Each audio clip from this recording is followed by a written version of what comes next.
Hello everybody, it's your teacher John. Okay, today we're going to learn about countables and uncountable nouns. How much, how many, there are, some quantifiers such as some, any, a little, a few, and some vocabulary about food and shopping. Okay, let's go. Okay, I'm going to start with the countable nouns. Nouns are different objects that we have in our daily life. What is the difference between the uncountables? That we can add numbers in front of the countable nouns. For example, 1 tree, 2 dogs, 3 apples. The countable nouns they have a singular and a plural form. For example, 1 flower or 5 flowers. We can use a singular or a plural verb with the countable nouns. For example, the book is old or the books are old. This changes for plural. And the countable nouns, we can use articles such as a or n. For example, an orange or a potato. Okay, now about the uncountable nouns. With the uncountable nouns, we can't count them. They just have one form and it is no plural, so that means it is singular. With the uncountable nouns, we can't pluralize them. We can't say butter, it's correct, but we can never say butters because it is just one, it's singular. With the uncountable nouns, we use a single verb. For example, the sugar is sweet. And we can't use a or n before the uncountable noun or a number. It is impossible for them. We can't say a rice, a bread, 2 rice, 2 bread. No, in English we cannot use those. What are the most uncountable nouns? The most often for abstract ideas that we can touch, are made of smaller parts. For example, some food but that it is cut into a small part, some liquid and gases, for some materials. And in English we have some uncountable nouns that in Spanish they can be countable, but in English they are just uncountable. For example, furniture. When I mean furniture, I'm talking about tables, nightstand, beds, chairs, tables. They by separated they are countable, but when we put them together, we made the word furniture, and this word it's uncountable. Okay. However, we have some objects that can be countable or uncountable.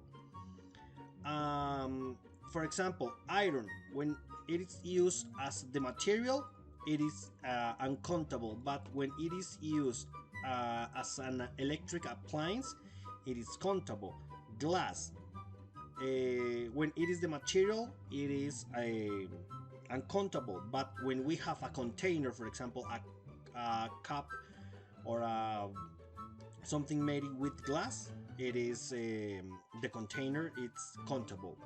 For example, time, when I'm talking about the length of an activity, it's uncountable, but when I mention the number or instances, for example, Mary had seen the film many times, I'm mentioning that I'm counting the times that she has been in the cinema, so it's countable. For example, the paper, also the paper, when it is a material, it's uncountable, but when we mention it, for example, in a report or in the newspaper, it's countable.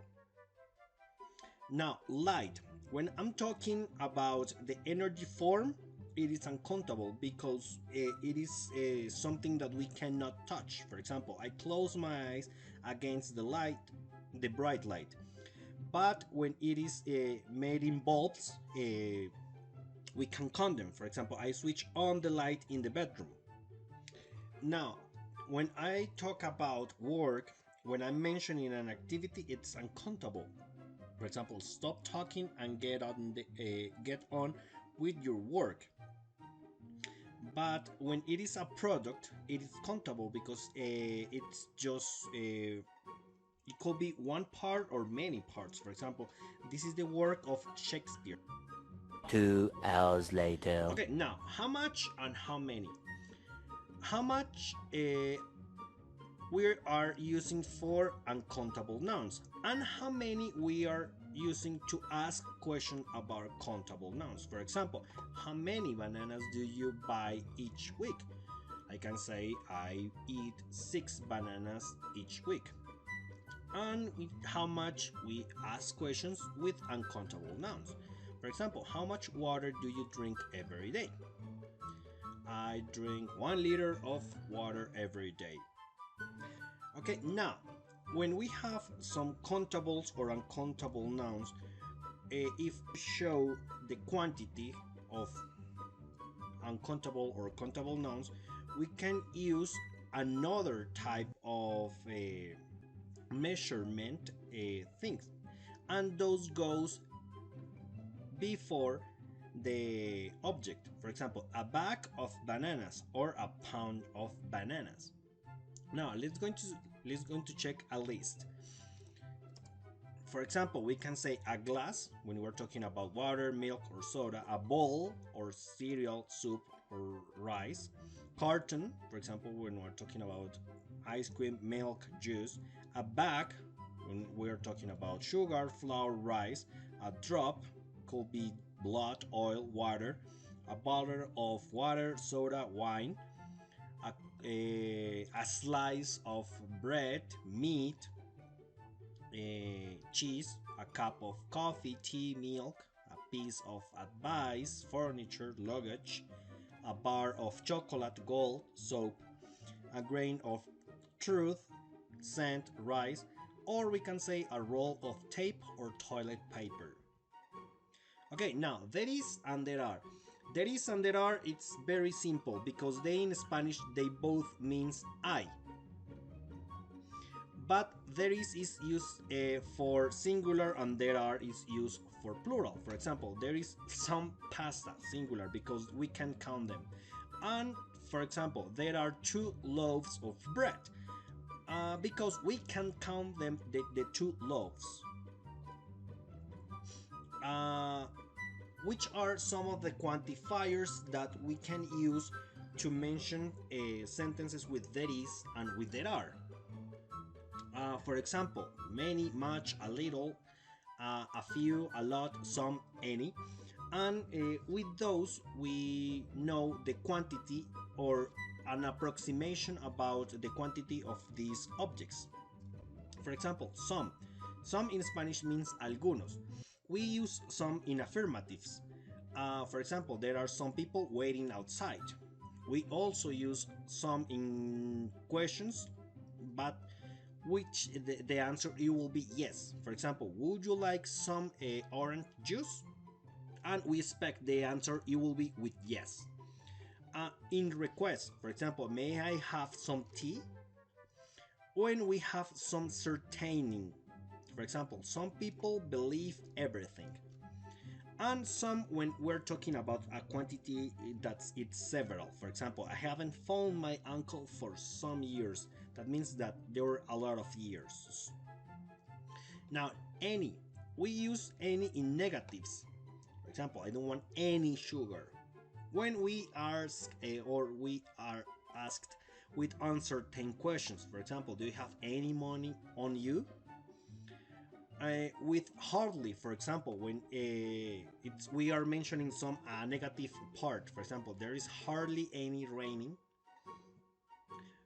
With at all, that means that it's completely nothing. For example, I haven't any idea at all, del todo. We can use it with after if.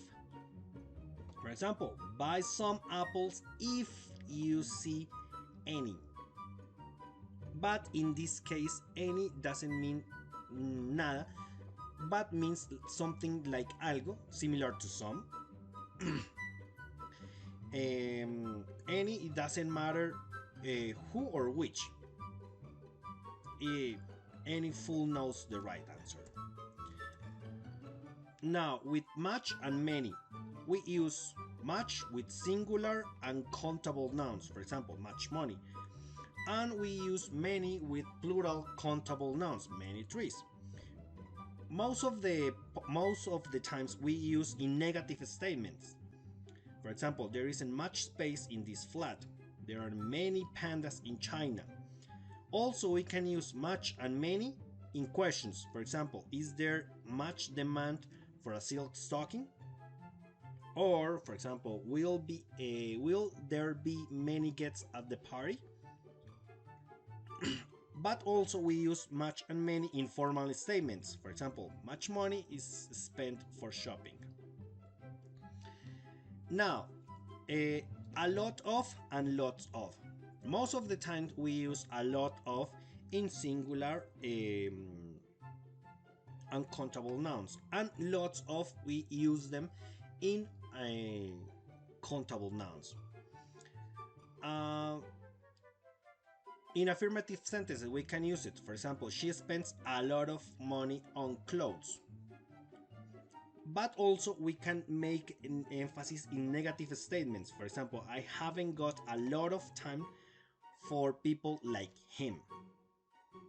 So that means that many, much, a lot of means a great quantity.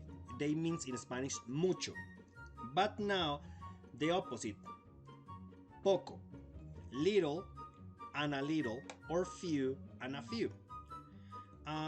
We can use few and a few with plural countable nouns. For example, a few friends or just few friends.